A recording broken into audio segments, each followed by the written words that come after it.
कृष्णाय वासुदेवाय हरये परमात्मने प्रणतक्लेशनाशाय गोविंदाय नमो नमः। हरे कृष्ण। ओम श्री विष्णवे नमः। भाद्रपद माह के कृष्ण पक्ष की अजय एकादशी को शास्त्र में महान पुण्यदायिनी तिथि कहा गया है। इस व्रत का स्मरण व्रत और कथा श्रवण करने मात्र से ही मनुष्य के पाप ताप नष्ट हो जाते हैं और उसे विष्णु धाम की प्राप्ति होती है। पद्म पुराण में इस व्रत का विशेष महत्व बताया गया है। इसमें कहा गया है कि जैसे गंगा स्नान से सभी पाप धुल जाते हैं, वैसे ही अजय एकादशी का व्रत करने से आत्मा निर्मल और पवित्र हो जाती है। इस तिथि को उपवास, हरि स्मरण, भजन और कथा श्रवण करने से जीवन में सुख समृद्धि और शांति का मार्ग खुलता है। आज हम आपको इस पावन अजय एकादशी की दिव्य कथा सुनाने जा रहे हैं, जिसका श्रवण करने से न केवल पुण्य की प्राप्ति होती है, बल्कि भगवान विष्णु की कृपा से हर दुख और संकट का भी नाश होता है। और आप सभी श्रोताओं को अजय एकादशी की हार्दिक शुभकामनाएं। इस बार अजय एकादशी का व्रत 19 अगस्त दिन मंगलवार को रखा जाएगा और एकादशी के दिन भक्त पूरे दिन उपवास रखकर अगले दिन व्रत का पारण करते हैं, यानी उपवास खोलते हैं, जो कि इस बार 20 अगस्त दिन बुधवार को सुबह 5:53 से लेकर 8:29 के बीच में खोला जाएगा। अजय एकादशी का महत्व भगवान श्री कृष्ण ने धर्मराज युधिष्ठिर को बताया था। युधिष्ठिर कहने लगे कि हे भगवान, हे द्वारिकाधीश, अब आप कृपा करके मुझे भाद्रपद माह के कृष्ण पक्ष की एकादशी के विषय में भी बतलाइए। इस एकादशी का क्या नाम है तथा इसके व्रत का क्या विधान है? इसका व्रत करने से किस फल की प्राप्ति होती है? भगवान श्री कृष्ण ने कहा, हे युधिष्ठिर, भाद्रपद माह के कृष्ण पक्ष की एकादशी को अजय एकादशी कहते हैं। इसका व्रत करने से सभी पाप नष्ट हो जाते हैं। इस लोक और परलोक में मदद करने वाली इस एकादशी व्रत के समान संसार में दूसरा कोई व्रत नहीं है। इस एकादशी से संबंधित जो कथा प्रचलित है, उसे मैं तुम्हें सुनाता हूँ। श्रद्धापूर्वक श्रवण करो। बहुत समय पहले एक दानी और सत्यवादी राजा हरिश्चंद्र हुए। राजा हरिश्चंद्र इतने प्रसिद्ध सत्यवादी और धर्मात्मा थे कि उनकी कीर्ति से देवताओं के राजा इंद्र को भी ईर्ष्या होने लगी।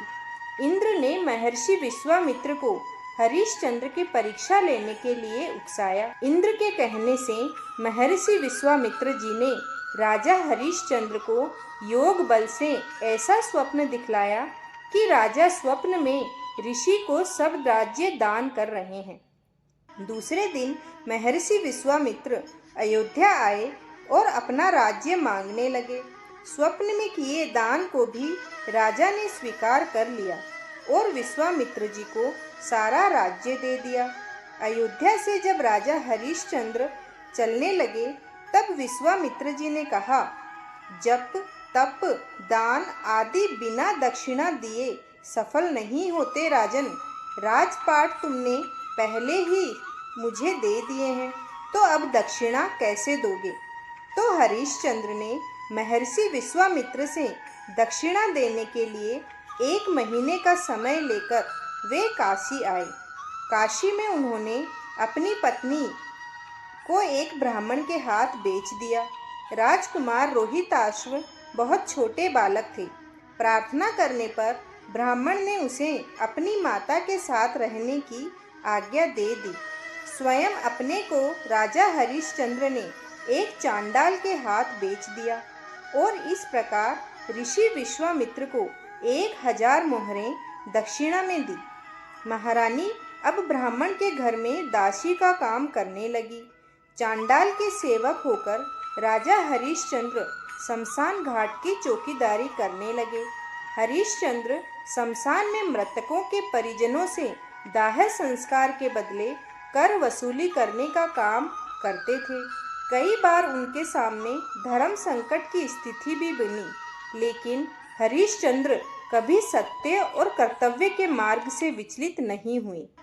एक दिन शमशान भूमि की तरफ गौतम ऋषि आ गए। राजा ने ऋषि को प्रणाम किया। गौतम ऋषि ने कहा, हे राजन, इतने दुखी क्यों हो? तब राजा ने उन्हें अपनी सारी दुख भरी कहानी सुनाई और कहा कि मैं कैसे दुख झेल रहा हूँ और अपने परिवार से विलग हो चुका हूँ। तब गौतम ऋषि ने कहा, हे राजन, पूर्व जन्म के पाप के कारण आपकी यह दशा हुई है, लेकिन आप चिंता मत कीजिए।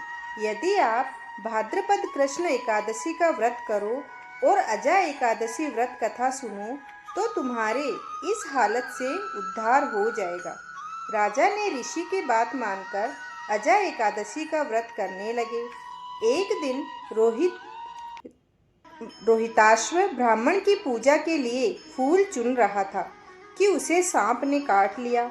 सांप का विष झटपट फैल गया और रोहिताश्व मरकर भूमि पर गिर पड़ा। उसकी माता महारानी को कोई धीरज बंधाने वाला नहीं था, न ही उनके पुत्र को देह शमशान पहुंचाने वाला था। वह रोती बिलखती पुत्र के शव को लेकर शमशान में पहुंची तो पुत्र की लाश को देखकर हरिश्चंद्र का कलेजा भर आया। सारा वृतांत सुनकर हरिश्चंद्र ने कहा कि मैं अपने कर्तव्य से बंधा हुआ हूँ रानी। जो भी यहाँ दाह संस्कार के लिए आता है उसे कर के रूप में कुछ न कुछ देना पड़ता है। संयोग से उस दिन अजय एकादशी थी और राजा के परिवार में से किसी ने भी भोजन ग्रहण नहीं किया था। रानी के पास कर देने के लिए कुछ नहीं था।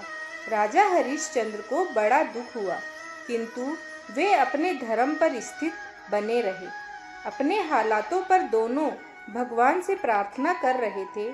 जब हरिश्चंद्र ने दाह संस्कार नहीं करने दिया तो रानी ने अपनी आधी साड़ी चीरकर हरिश्चंद्र को कर के रूप में दिया।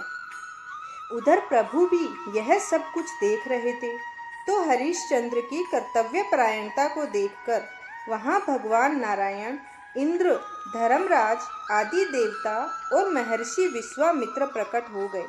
उन्होंने उनके पुत्र को जीवित कर दिया और फिर से हरिश्चंद्र को राजपाट भी लौटा दिया। तो इस प्रकार अजय एकादशी के व्रत से हरिश्चंद्र के समस्त दुखों का निवारण हो गया।